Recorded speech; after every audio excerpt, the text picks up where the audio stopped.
she came home. Carlyle's lost an empire. You fall hard enough, and you tend to be reminded of what truly matters.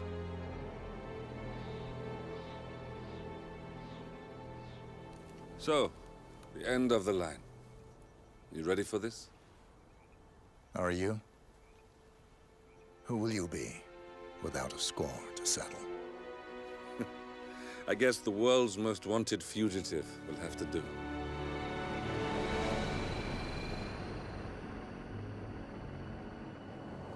Alexa Carlyle is dead. According to the funeral invitation, that is. So naturally, it caused quite a stir when the late matriarch turned up at the breakfast table, alive and kicking. Carlyle, wisely sensing that her number is up, has emerged from exile to tie up loose ends and secure the Carlyle legacy. She may be a monster, but you have to admire her due diligence. Carlyle descends from an ancient line of warrior aristocrats. Her great-grandfather made a killing in the Second Opium War and established an empire in shipping, railroads, and newspaper publishing.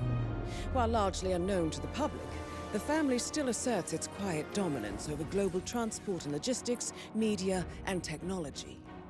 Most senior of the partners, Alexa Carlyle, is cold as ice, tough as nails, and sharp as a razor. Incidentally, it was her late father who first brought the three families together after the end of World War II at this very house, meaning that this gentleman is the birthplace of Providence. It began here, and it ends here. Talk about poetic. One more thing. According to our intel, Carlyle keeps a case file on the Constant, information that may be helpful in his recapture, so don't leave the estate without it. Right. Happy hunting, 47. See you on the other side.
Thornbridge Manor.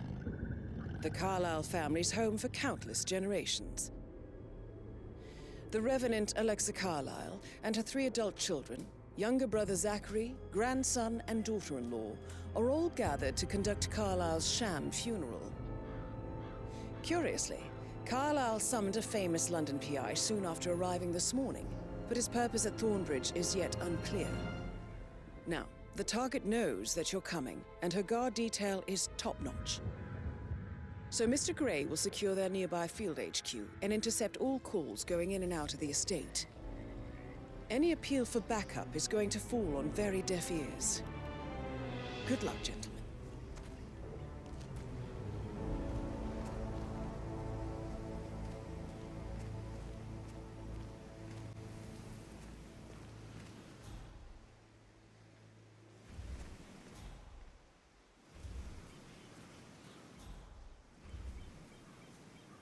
This is a private area, sir. Phineas Whitmer, private investigator. I have an appointment with Madame Carlyle. Please wait. Mr. Whitmer is here to see Madame Carlyle. You can go right in. That is Phineas Whitmer, the famous private investigator hired by Madame Carlyle this morning. I'm curious why he's here. Maybe you should do some detecting yourself, 47. A famous private investigator summoned by Alexa Carlyle has arrived at Thornbridge Manor. If you take his place, it may be an opportunity to get close to Madame Carlyle.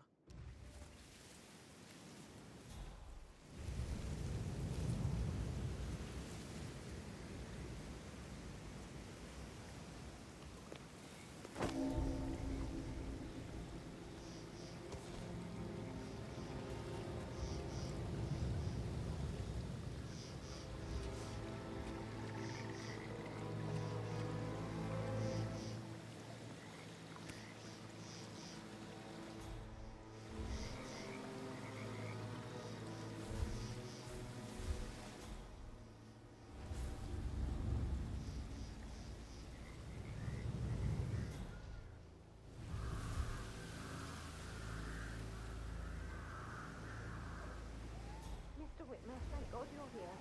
Can I take you to Madame Carlyle? Please do. If you follow me.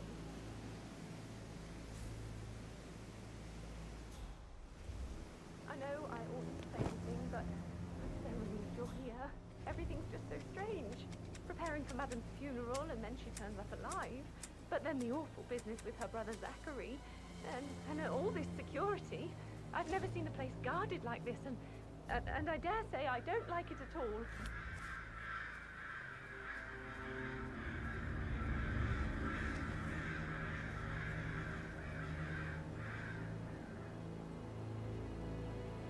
This is what I mean. You have to be practicing. Oh, by the way, I told Kate about those texts. What did she say? Well, I thought she'd be mad at me, but she just thanked me. Said she understood the position I was in. Sir, I just We had a need really to good check. talk about it. That's a bit excessive. Oh, what did I tell you? Considering She's the a fact that I sensible spotted woman. no less And than that's 2 stuff routes from to your get inside the house unseen. You know what we're doing, sir. Don't worry about that. I guess I thought she was going to freak out. Say I must have done something for smoking her. Shit, man. Caroline really did a number on you.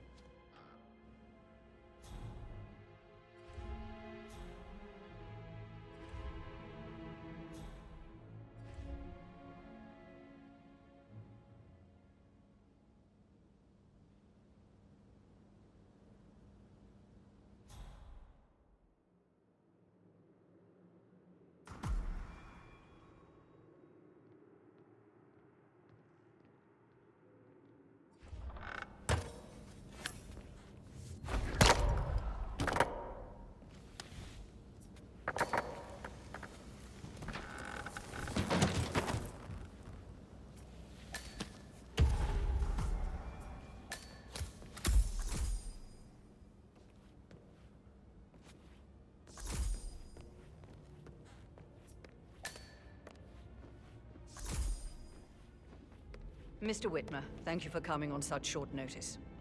A great tragedy has fallen upon us, and I need a quick resolution, handled with absolute discretion. Results and discretion are my speciality. Very well. I suppose you will want to start at the crime scene. In my experience, a thorough examination of a potential crime scene is half the job done. Good. Fernsby will take over from here. I am Mr. Fernsby, the butler. Madame Carlyle has asked me to assist you in any way possible. Mr. Whitmer, I understand that you've traveled from London. Would you care for some refreshments? Or do you prefer to go straight to Mr. Zachary's sleeping quarters? I prefer to get started. As you wish. If you'll follow me, sir.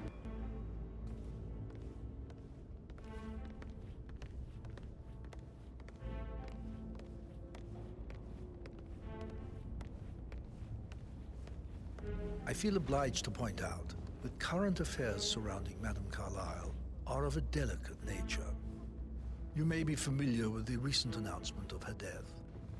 You will probably learn that a staged funeral is scheduled to take place tomorrow. Madame's children were not informed until this morning that their mother was in fact not dead at all.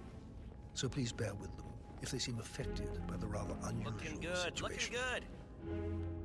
I trust I do not need to remind you that there will be consequences if word gets out that Madame Carlyle is still alive. I'll consider her dead when I leave.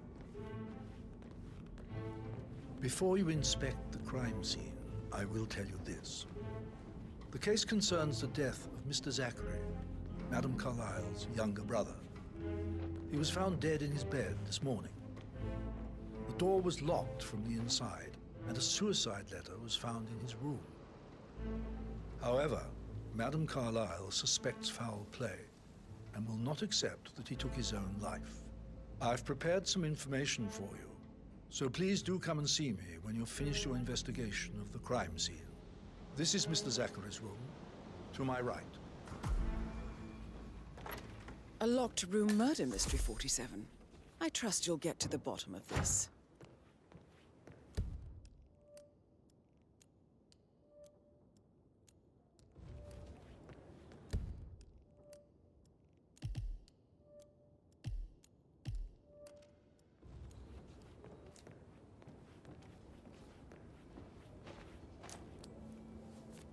Zachary's suicide note. Also, a sample of handwriting.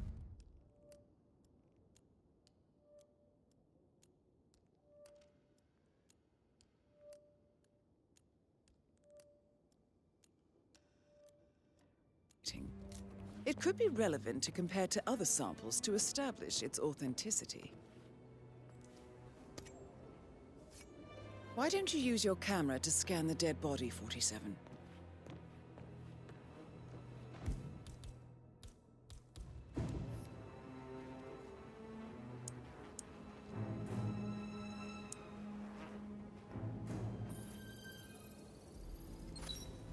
Throat markings indicate a rare, short-lived plant poison killed him.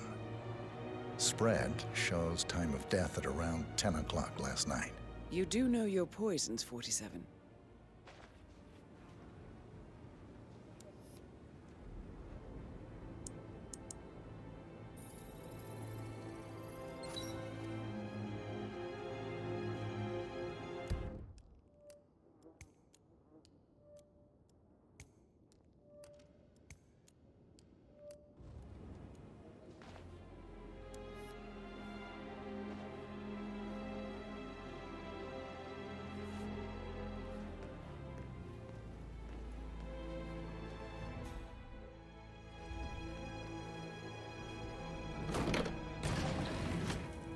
A hidden door.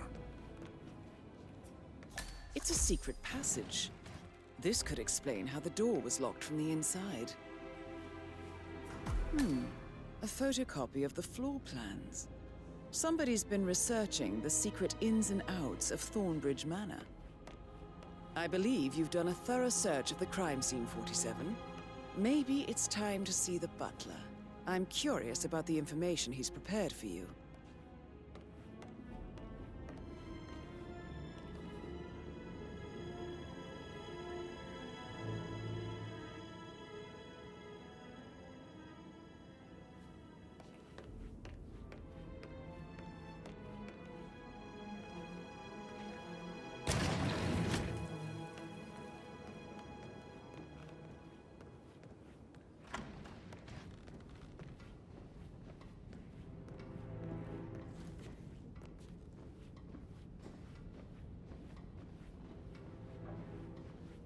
Hello there, sir.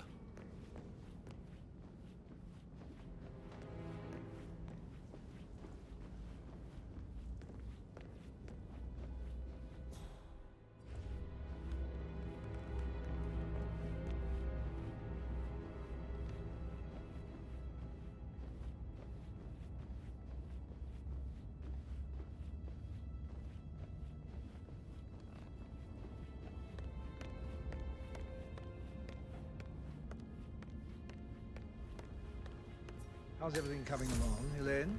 Very well. Mr. Fernsby, I'm done with the crime scene. Did you establish a time of death? Zachary died around 10 o'clock last night. Well, that means the staff were off duty. And Madame Carlyle and her security didn't arrive until this morning. That leaves Madame's family and myself as the only persons here when he died. And before you ask, no, I do not have an alibi. I was alone in my office at the time of death. Here's the material that I prepared for you. It's a list of the possible suspects and their quarters. Hopefully that will help you keep track of your findings.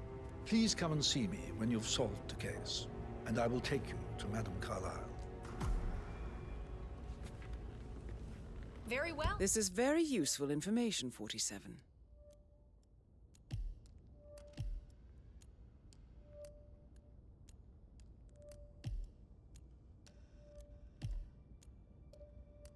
Mr. Fernsby. So how does one solve a murder mystery, 47? Motive, means, and opportunity, I believe. May I suggest you ask the suspects for alibis? Or perhaps do you prefer searching the manor for clues first?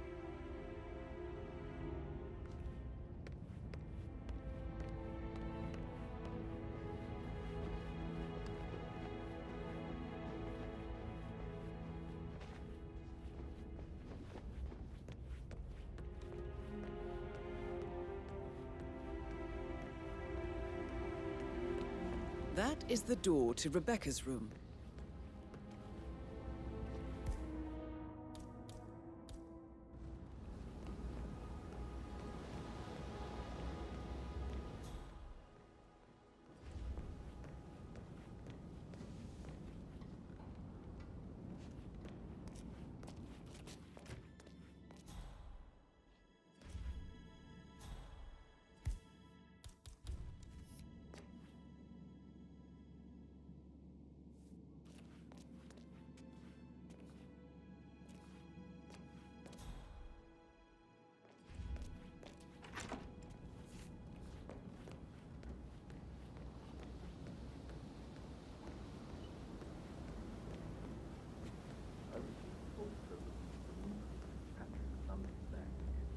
Did I understand correctly that I should give it to Rebecca in case of your death? Exactly. She holds the other one. I want her to have the file on Arthur Edwards if I die. You're not fearful she will be in trouble if she knows? She will start digging when she realizes things don't add up, inevitably getting her in trouble. I'd rather she knew who she's up against. She's clever and resourceful. Who knows, maybe she'll be able to hit him where it hurts. But I don't want her to get involved prematurely. Hopefully she'll never have to get involved at all.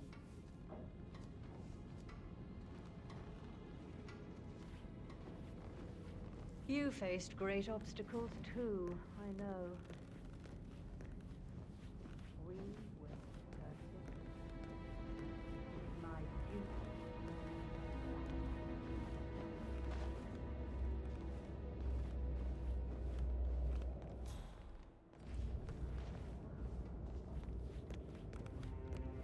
Yeah, hey, bro.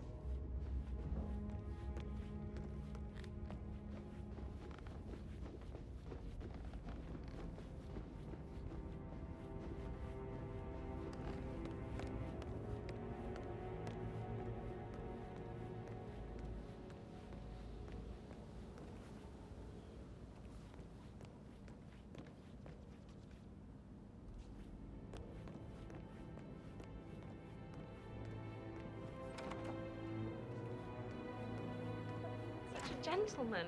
He gave me his coat and all. Rosie, you need to forget about Patrick. No good's gonna come of it. Stick to your own kind. You mean like Chris? He treated me like shit.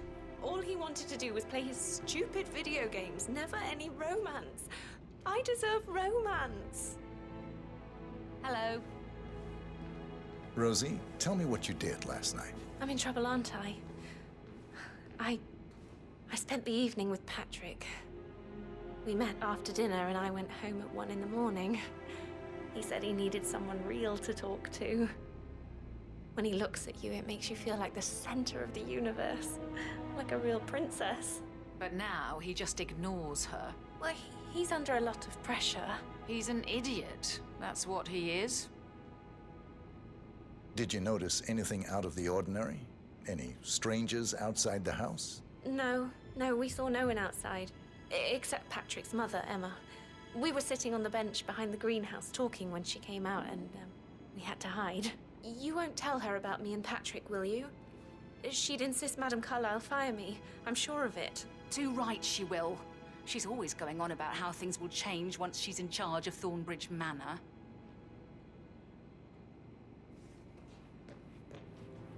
So 41 guests will attend the funeral tomorrow. There's still a lot to see to, but we're in good time, I think. I can't deal with all this pretend funeral stuff just now. I know I have to, but Amy thinks she might be pregnant. I'm gonna be a dad. Amy is a great lass. You love her, she loves you, and now a wee one on the way. I'll say you one lucky bastard. That is the door to Mr. Fernsby's office.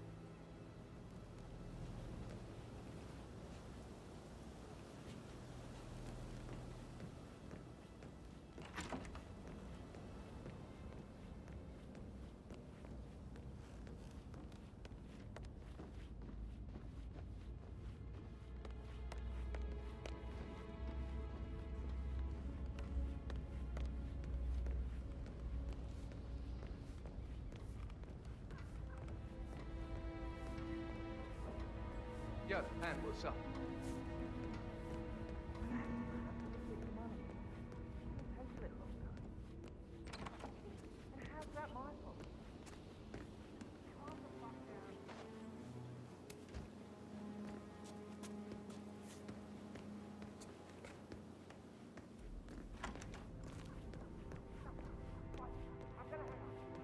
Patrick token to Madame Carlisle's daughter.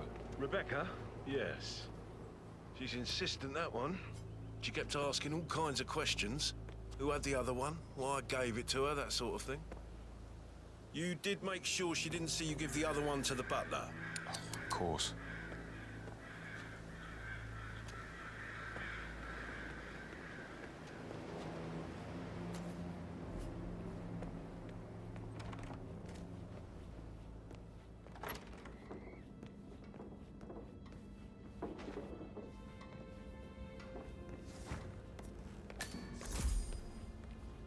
You look tanned.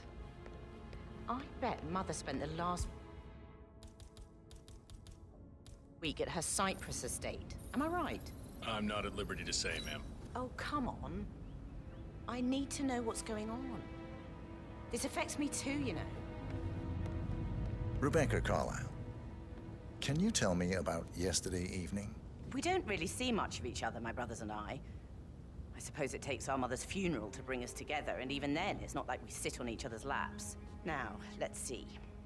Patrick, Gregory's son, disappeared straight after dinner. You know, I think he might be in some sort of trouble. Edward wanted to go as well, but Gregory convinced him to stay for a few drinks before they went off for a pint at the local at 9:15. I swear Gregory enjoys Edward's discomfort over staying here.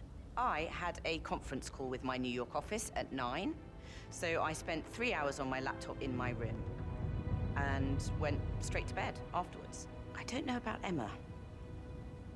She did act a bit strange. You know, I bet she was making lists for changes needing to be done once she gets her hands on Thornbridge Manor. Quite the shock she had when Mother arrived during breakfast. Is there anything else you want to ask me? Tell me about Zachary. Did he act strange last night? You know, now you mention it, he was a lot more chatty than usual. He wanted to know about my connections in the publishing business. Apparently, a friend of his is writing a book, which strikes me as very peculiar. I didn't think he had any friends. Is that everything, Mr. Whitmer? Anything else you feel like mentioning? I may be wrong, but I saw Mr. Fernsby, the butler, leave Zachary's room early this afternoon. And he seemed a bit startled when he saw me in the hallway. It's probably nothing. Oh, and one more thing. Please be kind to Edward. He can only take so much. Is there...